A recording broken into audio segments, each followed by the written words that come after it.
Assalamualaikum warahmatullahi wabarakatuh. Perkenalkan, nama saya Bagus Dari Nugraha. Saya dari kelas 12 3A14 dengan NIM 12210207. Saya ingin mempresentasikan PowerPoint yang bertemakan korupsi dan berjudul Efek Negatif Korupsi Terhadap Pertumbuhan Ekonomi Negara.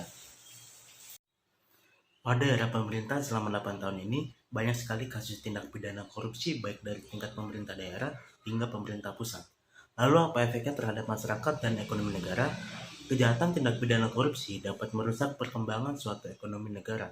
Jika suatu proyek ekonomi dijalankan dengan unsur-unsur korupsi, seperti penyuapan untuk meloloskan izin proyek, jika hal itu dilakukan, maka pertumbuhan ekonomi yang diharapkan dari proyek pembangunan tersebut tidak akan tercapai. Dan jika maraknya tindak pidana korupsi terhadap suatu bangsa mengakibatkan berkurangnya investasi dari berbagai negara, sehingga para investor harus mewaspadai biaya investasi yang lebih tinggi dari yang wajar, seperti menyuap pejabat pemerintah untuk mendapatkan izin, biaya keamanan bagi aparat keamanan agar investasinya tetap aman, dan biaya lain yang tidak perlu mereka keluarkan. Dengan maraknya tindak pidana korupsi di Indonesia ini, apakah penegak hukum tidak melakukan tugas sebagaimana mestinya? Tentu dengan operasi tangkap tangan atau OTT sering dilakukan oleh KPK. Namun tuntutan dan putusan yang dijatuhkan oleh penegak hukum kepada tipikor juga masih kurang cukup keras. Karena itulah tindak korupsi masih tetap saja dilakukan oleh berbagai instansi pemerintah Indonesia. Jika suatu pejabat daerah terbukti melakukan tindak pidana korupsi dan merugikan uang negara, maka akan dikenakan berbagai pasal.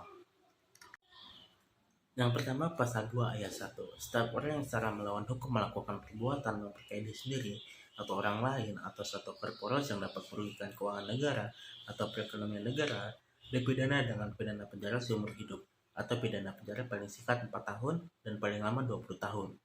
Dan denda paling sedikit adalah 200 juta rupiah dan paling banyak adalah 1 miliar rupiah.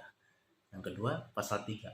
Setiap orang yang dengan tujuan menguntungkan diri sendiri atau orang lain atau suatu korporasi menyalahgunakan kewenangan, kesempatan, atau sarana, dengan adanya UU di atas justru menjadi tidak berguna, karena melemahnya hukum terhadap tipikor dan munculnya UU baru yang memberikan udara segar terhadap korupsi hanya dengan berkelakuan baik, hanya dengan mengikuti program-program di dalam tahanan dan merasa bahwa tingkat risiko korupsinya menurun.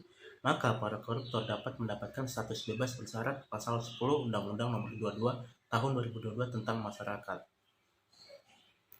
Lalu apa solusinya untuk pemberantasan korupsi mulai dari pemerintah desa hingga pemerintah pusat?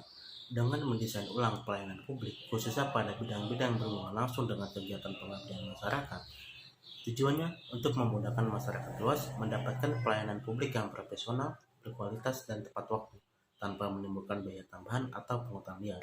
Bertujuan untuk meningkatkan akuntabilitas pemerintah dalam pengelolaan sumber daya nasional dan manusia, serta memberikan akses informasi dan kesempatan bagi masyarakat luas untuk berpartisipasi dalam bidang ekonomi di wilayah desa maupun secara nasional. Sekian presentasi dari saya, mohon maaf bila ada salah kata. Wassalamualaikum warahmatullahi wabarakatuh.